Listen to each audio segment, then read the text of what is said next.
உதறிட்டு அந்த ஊதியத்தை உதறிட்டு உங்க விஜயா உங்களை மட்டுமே நம்பி வந்திருக்கேன். அத்தனை அரசியல் அழுக்குகளையும் அடித்து துவைத்து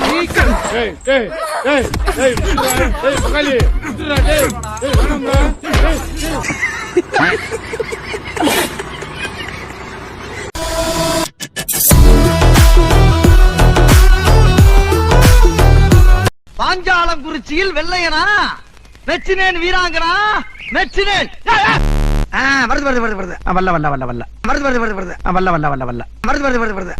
சார் எல்லாமே இருக்கு. இப்ப எடுத்து ப்ளே பண்ணுங்க. எல்லாமே இருக்கு. ப்ளே பண்ணுங்க. சரி சார், எடுத்து ப்ளே பண்ணுங்க சார். லேட் ஆகும்ல. தளபதியை பார்த்தா போதும். உங்களுக்கு இருந்து பிடிச்ச கொள்கைகள் ஏதாச்சும் ஒன்று ரெண்டு தெரியுமா, சொல்ல முடியுமா? எதுக்குடா கொள்கை? தளபதி நல்லா செய்ய போறாங்க, எதுக்கு கொள்கை? அதாவது கொள்கை வந்து எங்களுக்கு வந்து இப்போ நாங்கள் எடுத்திருக்கோம், கொஞ்சம் கொஞ்சமாக நாங்கள் எடுத்துன்னு வந்து மக்கள் இதில் முயற்சி பண்ணுவோம். கொள்கை தலைவர்கள் யாரும் உங்களுக்கு ரொம்ப பிடிக்கும்? எனக்கா நான் எப்படி சொல்லிட்டேன்னா எக்ஸாக்டா வந்து அவர் சொன்னதே எனக்கு ரொம்ப வெறித்தனமாக இருக்கு.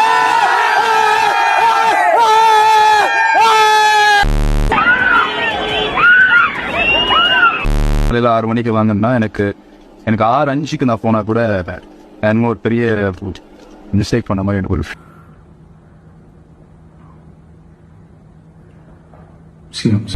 2026 விஜய் தான் முதலமைச்சர். முதல்வர் பதவிக்கெல்லாம் நம்ம எப்போ கட்சி ஆரம்பிச்சோம் அப்போ ரீச் பண்ணிட்டோம். நம்ம வந்து பிரதமருக்கு ஹோல்ட் பண்ணிட்டு இருக்கோம்.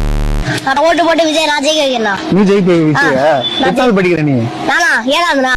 திருநெல்வேலியில் நடந்த ஆணவ படுகொலை குறித்து விஜய் அவர்களை வந்து எங்கேயுமே பதிவு செய்யல, இரங்கல் தெரிவிக்கல. கண்டிப்பா பதிவு தெரிவிச்சிருக்காங்க. சஸ்பென்ஸ். இளைஞரா உங்களுடைய ஆதரவு யாருக்கு? டிவிக்கே தானே. உங்களுக்கு ஓட்டர் ஐடி இருக்குங்களா? யாரா இருந்தாலுமே அரசியல் கண்டா கொள்ளை அடிக்கதான் செய்வாங்க. ஈவன் விஜயா இருந்தாலுமே கொள்ளை அடிப்பாரு, அடிக்கட்டுமே. அப்ப நீ ஓட்டு போடு, விஜய் வந்து முதலமைச்சர் ஆகிடுவா இல்லையா? ஐஸ் சாப்பிட்டுன்னு போ. 12,000 கோடிக்கு முதலீட்டுறீங்கன்னா ஒசூர்ல போய் வைக்கிறாரு. இங்க தமிழ்நாட்டுல ஒசூர்ல வைக்கிறாரு.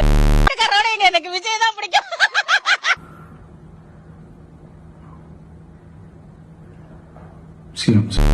2026 விஜய் தான் முதலமைச்சர்.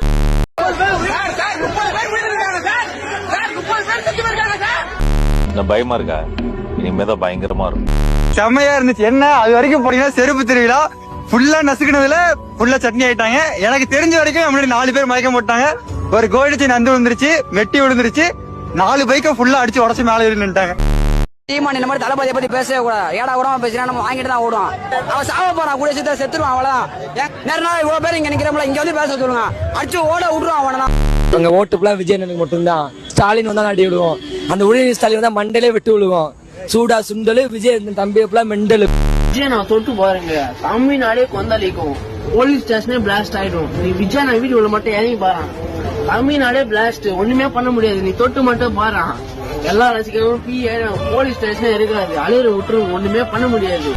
உங்க கூட நிக்க, உங்களுக்காக நிக்க, உண்மையா நிக்க, உணர்வோட நிக்க, உறுதியா நிக்க, உங்க கூட பேச, உங்களுக்காக பேச, உண்மையா பேச, உணர்வோட பேச, உறுதியா பேச, உங்களுக்காக சேவை செய்ய உங்க விஜய். பூரிக்கி மாதிரி பேசிக்கிறான், வீடியோல துக்கத்துல பேசிக்கிறான், சினிமா நடிக்கிற மாதிரி பேசிக்கிறான். சிஎம் சார், உங்களுக்கு ஏதாவது இந்த பழி வாங்கணும் அப்படின்ற எண்ணம் ஏதாவது இருந்துச்சுன்னா என்ன வேணாலும் பண்ணுங்க. அவன் வீட்டுல அவன் பொண்டாட்டி பிள்ளைங்க செத்து இருந்தா பேசுவானா? உட்காந்துட்டு நடிக்கிறான், நீலி கண்ணீர் விட்டுருக்கிறான்.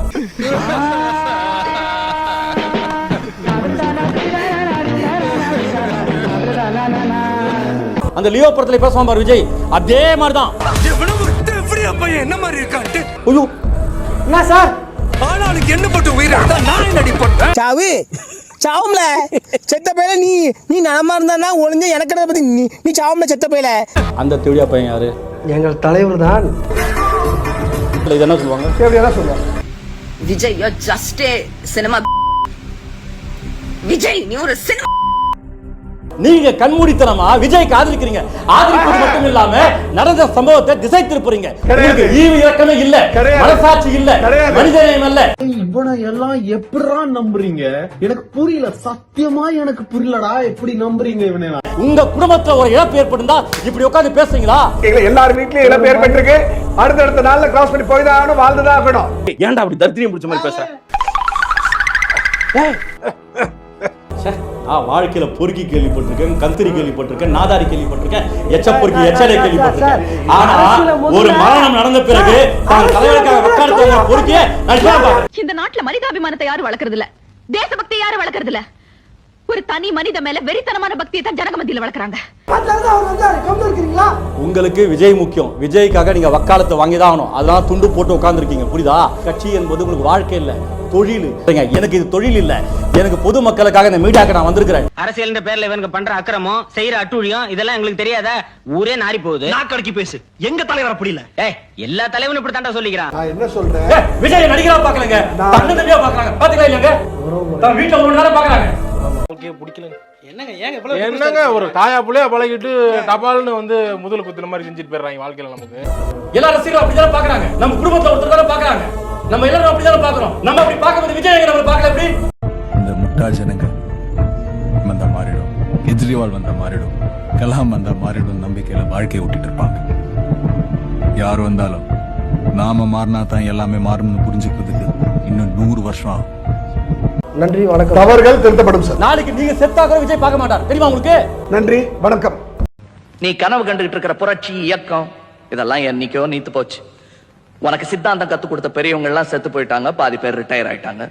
இப்ப மிச்சம் இருக்கிறது ஒன்ன மாதிரி ஆளுங்க தான்.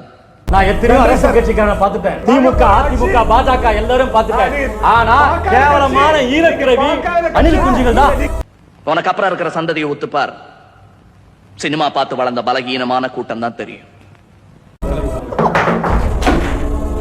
41 பேர் செத்துருக்காங்கன்ற மறுபடியும் இதே பேசுறீங்க. அந்த வருஷம் 2023 நாசமா போனதுக்கு முழு காரணமே நீங்க பார்த்த வேலை. சீமான் இந்த மாதிரி தளபதியை பத்தி பேசவே கூடாது. ஏடா கூடமா பேசினா நம்ம வாங்கிட்டு தான் ஓடுவோம். அவன் சாவ போறான், கூட சேர்த்து செத்துருவான், அவ்வளவுதான். அவன் சாவ போறான், கூட சேர்த்து செத்துருவான், அவ்வளவுதான். சாவ போறியான் சின்ன மாமா, பெரிய மாமா சாவ போறான், சாப விடுறான். குழந்தைகள் சாபம், பள்ளி மாணவர்களின் சாபத்தை வாங்கிய சீமான். இது தேவையா? குழந்தைங்க சாப விடுற பேர் நடந்துக்கிற செக் சாப விடுறான்ப்பா பையன் ஸ்கூல்ல இருந்து வந்து. போய் மரத்தை கட்டி பிடிச்சி அழுதுறாங்க, போய் மரத்தை கட்டி பிடிச்சி அழுதுறாங்க. கரெக்ட், மரத்தை கட்டி பிடிச்சி அழுகுறானா? அசிங்கமா இல்ல? ஒரு ஸ்கூல் பையன் கரெக்டா சொல்றான். மரத்தெல்லாம் ஏன்பா கட்டி பிடிச்சி அழுகுறான்? அவங்க அண்ணன் எங்க பெரிய மாமா, சின்ன மாமா பதில் சொல்லியா? மாணவரே பேசுற வீடியோல ஒரு சின்ன பையன், ஸ்கூல் பையன் சொல்றான் மரத்தை கட்டி பிடிச்சி அழுகுறான் அந்த ஆளு. எதுக்கு இதெல்லாம் தேவையா? கேவலமா இல்லை அப்படின்னு நான் கேட்கல, அந்த பையன் கேட்கறான். எனக்கு கேவலமாவே இல்லை, ஏன்னா பார்த்து பாயிடுச்சு. எங்க மாமா பத்தி எனக்கு தெரியாதா? மரத்தை கட்டி பிடிப்பான். அந்த காலத்துல போர் உச்சத்துல இருக்கும்போது கூட ரூம் போட்டு மரத்தை கட்டி பிடிச்சான் ஆளு. அந்த மாதிரி அதெல்லாம் தெரிஞ்சிருக்கு பையனுக்கு. மரத்தை கட்டி பிடிக்கிறான் ஆளு. அப்படிலாம் பேசக்கூடாதுப்பா, தப்பு. என்ன இதுக்கெல்லாம் நீ கடுமையான கோபம் கொண்டு கடுமையான ஒரு அருமையான பதில் போட்டு வீடியோ போடணும். அடி என்ன அடிச்சு போடு. அப்படி நீ போடல, நீங்க யாராவது போய் கேட்டீங்கன்னு, ஏன் இப்படி பேசியிருக்கானே தம்பி, நீ ஏன் வீடியோ போடலன்னு கேட்டா அதுக்கு சாப்பிட்டா என்ன சொல்லலாம் தெரியுமா? இதுல ஆச்சரியப்பட என்ன இருக்கு? அவ உண்மையத்தான் சொன்னான் அப்படின்னு சொல்லுவான்னு வெளியே சொல்றாங்க, நான் நம்பல. அப்பெல்லாம் சொல்லக்கூடிய ஆள் இல்லை. இமிடியேட் வீடியோ வரும், பட்ட அடிச்சு மாதிரி நாம் தமிழர் தொண்டர்ல வெறி கொண்டு அலைவாங்க. இதுக்கு பதில் சொல்லி ஆகணும். சொல்லல, அவன் சொன்னதுல ஒன்றும் தப்பு இல்லை, அவன் இருக்கிறத தானே சொல்றான், அப்படிலாம் சொல்லக்கூடாது. புரியுதா? தப்பு. தம்பி தப்பா பேசியிருக்கான், அதுக்கு நீ பதில் சொல்லி ஆகணும். இல்லைன்னா விஜய் அவர்கள் அவர் தொண்டர்களை அரசியல் படுத்திய விதம்.